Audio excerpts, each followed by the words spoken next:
اللہ ائمہ علیہم السلام جو ہے وہ اللہ کی مثل ہے، اعوذ باللہ، اللہ کی مثل ہے۔ کیسے کہا؟ اس لیے کہ ایک حدیث میں ہے نحن المثل الاعلی، ہم اللہ کی اعلی مثل ہیں۔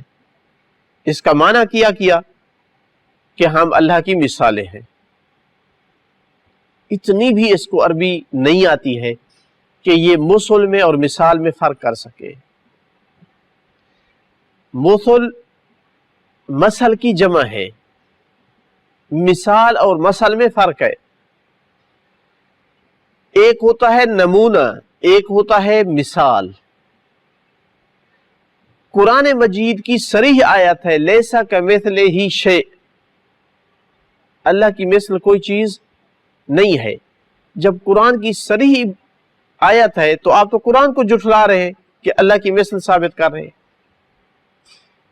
کیسے مسلمان ہوں گے قرآن کی تکذیب اور اس کو جھٹلا کر کے؟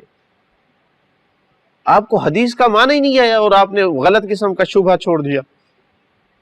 حدیث سے مقصود یہ ہے نحن المثل الاعلی، اللہ کی جو مخلوق ہے اس کا بہترین نمونہ ہم ہیں۔ اللہ نے جو خلق کیا ہے اس کا بہترین نمونہ ہم ہیں۔ یہ بھی مراد ہو سکتی ہے کہ اللہ کی جو اوصاف ہیں اس کا بہترین سب سے بڑا مظہر ہم ہیں۔ اللہ کی رحمت کا مظہر، اللہ کی قدرت کا مظہر، اللہ کے علم کا مظہر، اللہ کی اوصاف کے مظاہر ہیں۔ اللہ کو پہچاننا ہے تو ہم سے پہچانو۔ جب مخلوق ہو کر اتنے عظیم ہیں، یہاں سے پہچانو ہمارا خالق کتنا بڑا ہے۔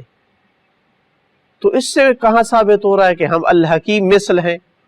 والعیاذ باللہ، کتنے خطرناک شبہات ہیں۔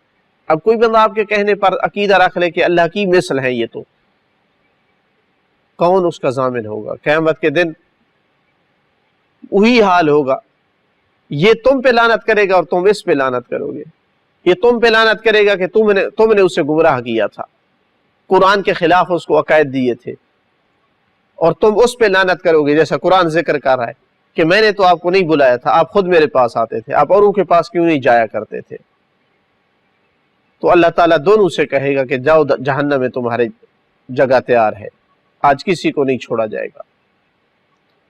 تو اللہ کی کوئی مثل نہیں ہے۔ مثل کا جو قائل ہو جائے وہ مشرک ہو جائے گا، موحد مسلمان نہیں رہے گا۔